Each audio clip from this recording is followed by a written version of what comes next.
Hello everybody, hope you're doing marvellously well, and we're big, we're bad, we're back for another Fact Friday.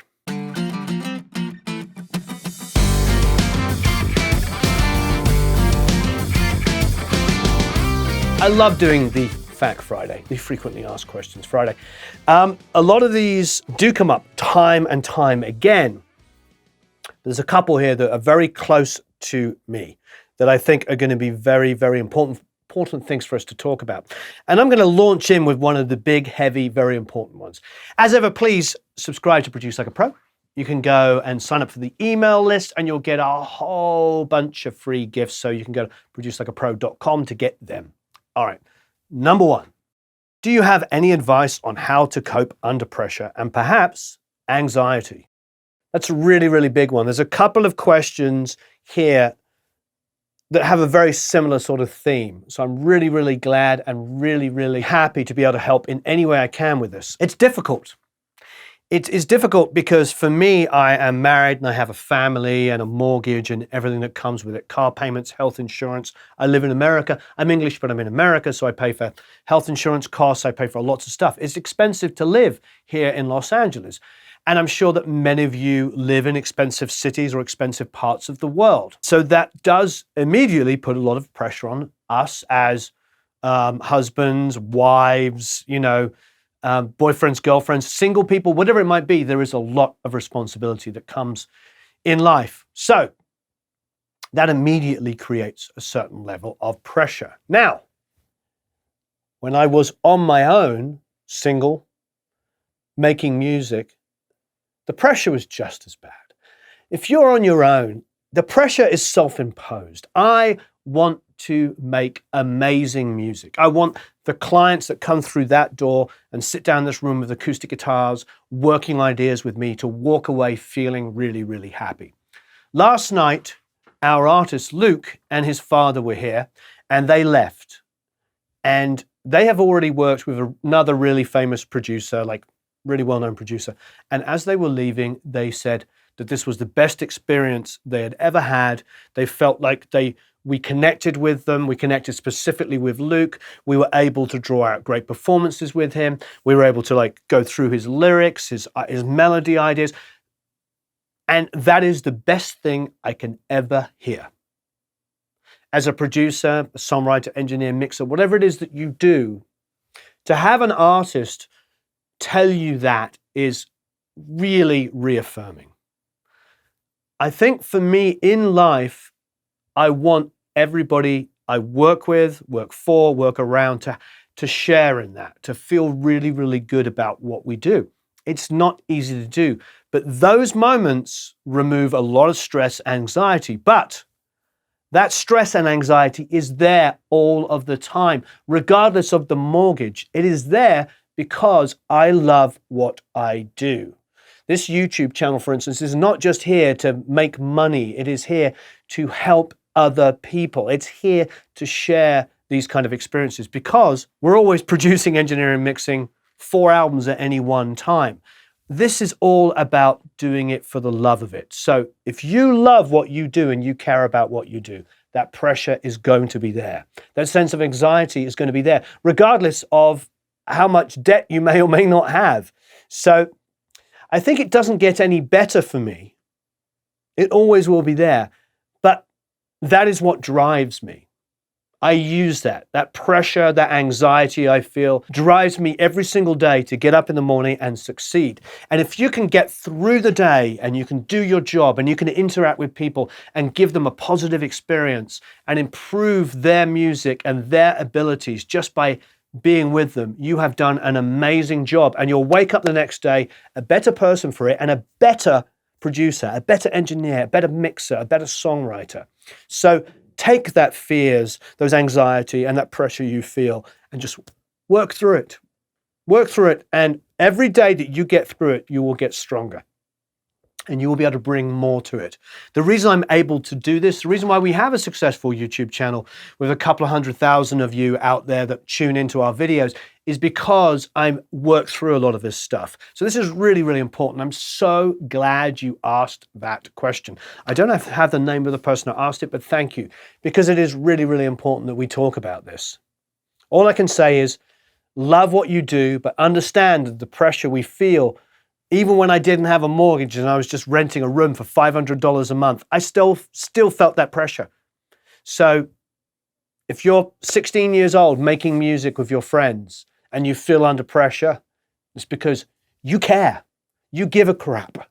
You give a schnizzle. You actually want to make great music. So my hat's off to you if you're feeling those feelings. That's wonderful. Those people that are drifting through life going, hey, everybody, hey, I'm so great. Everything's so amazing. You know what? I don't understand them. I don't relate to them. I relate to people that get up every day and feel the pressure and the anxiety to do something great and to communicate with people. And there's a correlation between people you admire and their success. You know, there's a big correlation to it. So if you're feeling those feelings and you're feeling the pressure and anxiety, it's because you care. And get through it, get through to another day, and you'll be stronger and you're gonna learn some skills you can give others. Are you excited about the remix of the White Album coming out on the 50th anniversary? What do you think of these 50-year-old remixes? Worth the effort? A money grab? Oh, I'm super excited. Is Giles Martin involved in this? If he is, I know it's going to be amazing. There's integrity in this. There really is. I don't think anything done with the Beatles is done lightly. You know, not everybody liked Let It Be Naked. I prefer the original Let It Be album. I grew up on it. I love it. It's one of my favorite records. If you'll throw me a guitar now, I could play most of the songs on that album. Eric's like, do I mean it? Do I have to throw it to you? No, the reality is that that's one of my favorite albums. It's in my top 10 favorite albums of all time. Some people consider it to be their worst album. I consider it to be one of their best.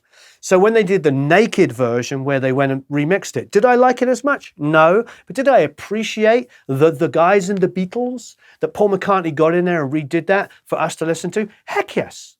What can be bad about it? You know what I mean? For me, it's like the White Album is another one of my favorite albums. But I don't feel like I own it.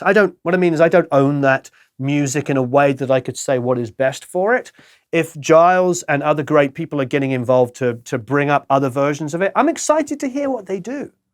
I'm excited to maybe hear a track in a new way with maybe some new elements that I haven't heard before. How freaking awesome is that? So I don't think they're messing with it. You're still always going to be able to buy the original White Album. It's going to be there for you to hear in its entirety. And if you want to hear a reimagining of it, I'm excited to hear it. You know, I'm a huge fan of Queen. I love the fact that they've remastered some stuff. It sounds phenomenal. But I've also got the original versions if I want them.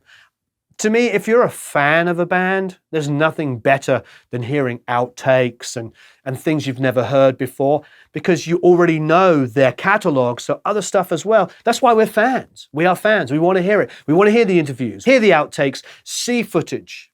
That's why we're fans. We all love music. We're all here. We're all communicating with each other. We all have this amazing community because we love music and we're fans of great music. So I say, bring it on. Bring on the remix of the White Album. I'm excited to hear it. All right, this question is fantastic, and this relates to the first one. Do you burn out? How do you avoid burnout? How do you remain so pleasant with 15 hours a day? Well, thank you. I'm glad that you think I'm pleasant. I'm not always the most pleasant person, am I, Eric? Look, if those that work for me, for instance, I think this is probably experienced all the different kind of realities of getting this stuff set up, you know, taking a few hours doing this and then working for hours on different projects. We've had a band from Ireland in here. We've been making their album for the last 4 or 5 months. A band I also manage in between finishing multiple albums. Today, for instance, we have 2 albums that are going to make top 10 that we've worked on. Pretty freaking awesome. We are blessed to work on successful albums, independent albums, artists that we develop and get signed, songs that I've written that are doing well. I mean, I am blessed to do all of this stuff and to do this channel. I mean, this is a wonderful, wonderful opportunity to be involved and to give back to our community. So I try to remain grateful, number one. If I live in gratitude for what I have and I'm reminded every single day, then I'm going to do well. Living in gratitude is the most important thing. I get up in the morning sometimes and I'm like, oh, I've got to do this. I've got to talk to this artist. I've got to listen to that mix. I've got to set up this mastering session. I've got to work on that song. I've got to replay this part. I've got to do this. I've got to film something. I mean, this is what I go through every single day. I'm not a professional YouTuber. So I'm not sitting there thinking of my 1, 2, or 3 videos that I'm going to do a week to market myself. This is like incidental for me. I'm doing it because I believe in creating community and reinforcing something. So for me, it's always a bit of a struggle to balance all of these things. However, they all feed each other. Giving back is a huge part of gratitude, of living in gratitude. I've done videos talking about other channels. We all know these massively supportive channels. Tim Pierce has been instrumental in me even starting this. Go check out Tim Pierce's channel. That's gratitude. That's called being grateful. Graham over Recording Revolution has answered many calls to me about problems I'm having with balancing work and life. These are really good people. This is gratitude, giving back. Being grateful is really, really important. I have Eric over there who works almost as many hours as I do. Almost. He just travels further. So the poor guy works the same hours as me because he has to drive a long period of time. The point is, like, you've got to be grateful for each other. We give back to each other. We're supportive. Community is really, really important. So that is the number one way I combat feeling burnt out and feeling negative, is I always remind myself how grateful I am. I have a beautiful wife. I have beautiful children. I live in an amazing part of the world where it's sunny pretty much every day. I grew up in a little village in England where it certainly wasn't sunny every day. Don't get me wrong. I was blessed to grow up over there. I lived in a beautiful place. I have been so fortunate. I've worked my butt off to get here, and I continue to work my butt off every day to maintain it. And it does, frankly, it's a challenge at times. It's a challenge. I have really to maintain a sense of self and self-worth is good, but it's always balanced with gratitude. For me, if this is a human being, there's ego and self-esteem, and they fit in this area here. If you've got this much ego, it's usually combating a tiny amount of self-esteem. If you've got a lot of self-esteem, you don't need any ego. I feel good about what I'm doing. I feel like I'm helping people and I'm doing great work, and I live in gratitude. I don't need to go, oh, look at me, look at me. Gratitude is great. Always, always name check the people who help you. Always. Because they are there helping you sometimes at all kinds of, hours of the day or night. And you need to be supportive of them, and they are supportive of you. Again, it's all about community, living gratitude. That's how I combat it. It really is how I combat it. What was the last part of your question? How do I remain so pleasant? It's all the same thing, living in gratitude. And it gets difficult, but when I see myself, and I do, I sometimes veer off that and I'm negative and I say something I don't mean, it's because I'm not living in gratitude. Live in gratitude. How do you get over moments where you don't want to mix or produce, but need to? Is there a way to pump yourself back into the zone or just suck it up? Wow. Obviously, just in case you didn't know, I look at these questions and I don't prepare answers. There is the strategic sit down for an hour and write the proper marketing, 101 answer, or there is the honest to goodness answer that I like to give you. And these three questions touched on a very, very similar topic. And I'm really glad that we're talking about this, because this is really important, because community and gratitude is what it's all about. I hope that this sparks off some great discussion. I really do. Please, if you're at this point in the video, please leave a comment below. Please leave a comment below. Let us know how you combat stuff. If you're dealing with anxiety, if you're dealing with a lot of the stuff that we're talking about, trying to keep your self-worth and self-esteem strong and not letting your ego take over, of trying to remain grateful and remain humble. If you're dealing with this stuff, please let us know, because we're all here to help each other. Doesn't matter if you're 16 or 60, we all go through this. But I will tell you, if you come out the other side, you get up the next day and go back to work and do it, you've already won. You've already grown in strength. We've had a lot of people come and work with us that have gone on to become incredibly successful. Phil Allen won a Grammy for Adele. Brian Joseph won a Grammy for Bon Iver. And there's like 3 or 4 other people that have won Grammys and worked with us. They've all done absolutely amazingly well. And then there are people that have not stuck it out. And most of them we don't hear of again. It's really difficult to maintain this level of work ethic and, once again, gratitude. It really is. But those people that have done really, really well in their careers. It's really important to balance that out. So when you ask me, how do I get past those moments? I think one of the things that is probably the best answer outside of the, gratitude and humility is to say acquired knowledge. And that's what we're trying to do here, is show you all of the different things, not just like, remaining humble and all that kind of stuff, but also the acquired knowledge that you get from working a lot. Basically, it means that, when Eric might be struggling on something, I can put my computer down. If I'm like answering an email, come over here and go, okay, Eric, it's this, and this. You just need to do this. Oh, okay. The point is like, I have that acquired knowledge. I can teach him, which is great. But most importantly, I have that acquired knowledge to get out of a situation. So always be learning. So how does that answer your question? It answers your question because I can get up in the morning, I've got to mix that song, I've got to make that deadline. I know how to get from A to Z, A to Z as quickly as possible. I've got a lot of tools in my toolkit to get that song sounding really, really good. I pull up a song from a rock band I've got to mix, and I'm like, what's happening to the chorus? It's not coming in.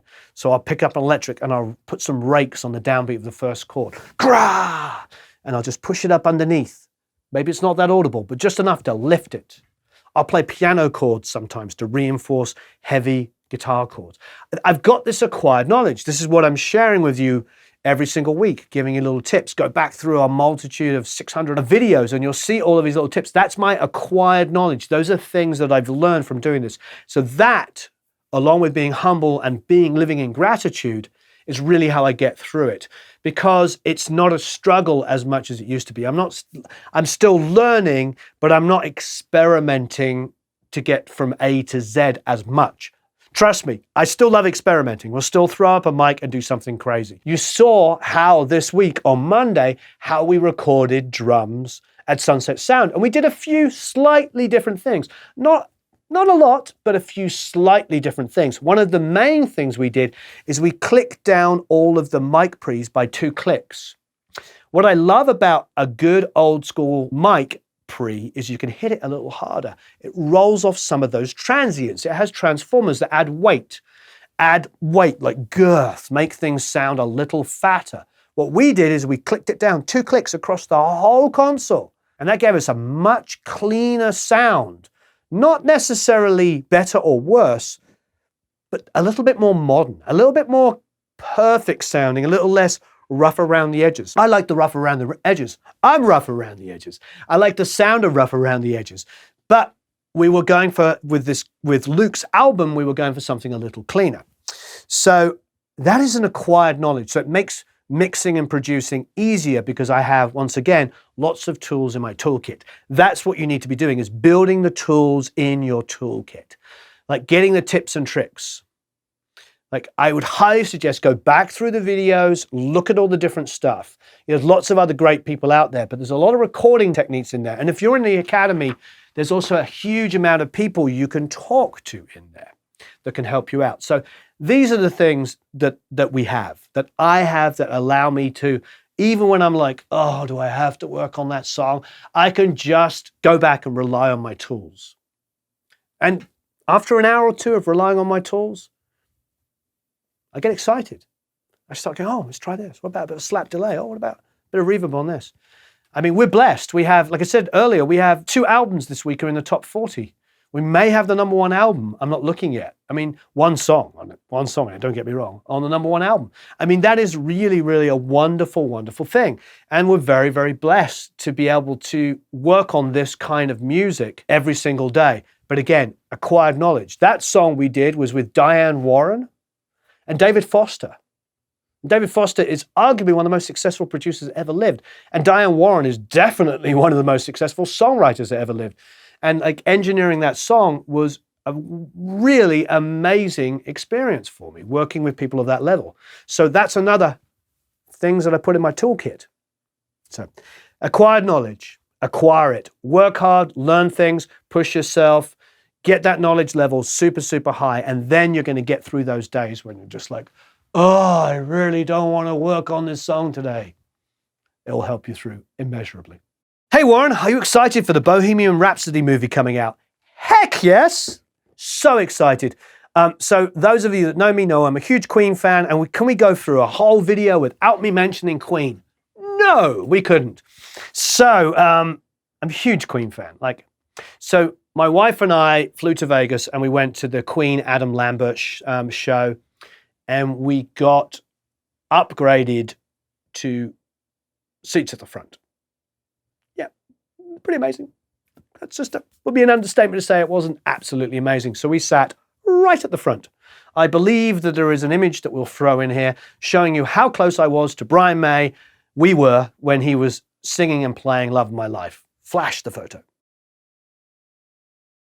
It was insane. It was an amazing, amazing show. Behind us was the full cast of the movie Bohemian Rhapsody. I've watched every one of the trailers. I've watched the interviews wherever I can. I don't get much free time. I'm always working or spending time with family. But everything I've seen looks phenomenal. It just looks phenomenal. And more importantly, I might be a huge fan and I might know more than I should know about, like, oh, they use this guitar and that amp. You know, I know all of that stuff and I care about that stuff because I love the tones, I love the performance, I love the songwriting. I'm a huge fan, but one of the biggest things for me and one of the most important things for me is that this story gets told. I don't know how much of in depth they go, but if you know anything about Farrokh Balsara, which is Freddie Mercury's real name, if you know anything about his life and the journey and the persecution his family faced before getting to Britain, getting to England, it shaped this person that was, I think, inarguably the greatest rock singer that ever lived. When opera singers are saying that they think he's the great rock singer ever lived, I think that might be covering the bases, let alone an amazing songwriter, an incredible piano player. Watch Live Aid. One of the, if not one, if the best live performer. I mean, everything that we all love about music. You don't have to agree. It's okay. You can have your own opinions. But my point is like hugely influential member of the music community. And the fact that this movie is being made and is going to be shown all over the world is just wonderful. Whether it's like historically accurate to every detail, I'm sure there's going to be flaws. There always is in movies because they take artistic liberties. I don't care about that. What I'm happy to see is a movie about a band that I love, that has been so influential, and that is like at number 75 in Spotify. And all the millions of bands are on Spotify, they're number 75. Almost every other artist in there is newer than the last 5 or 10 years. I mean, they're one of the only legacy artists in the top 100. So we're talking like just how massively successful this band is.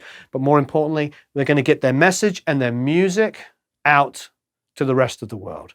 I mean, in the times that we live in, you know, where there's so much diversity, but there's also divisions amongst people. And I never talk about religion and politics. I stay out of it. It's not important in what we do. We're about community, we're about bringing people together. But when you look at Freddie's story about how he got from where he was to where he became and how influential he was, it's a beautiful, beautiful story. And I love it. And the music is unbelievable. And the fact that a whole new generation of people are going to hear this music and that movie is going to be around forever is wonderful. So yes, I am very, very excited. Thank you everybody that watched. I really want to have a conversation about anxiety and pressure that you feel. I would love this below to be a really good place for us to share these things. And I would love it if all of you could help each other. There's always going to be one or two people that may or may not be negative about it. But the reality is like, this is an overwhelmingly supportive community that we have here. So thank you ever so much for everything you do. Have a marvelous time recording and mixing. I'll speak to you all again very, very soon.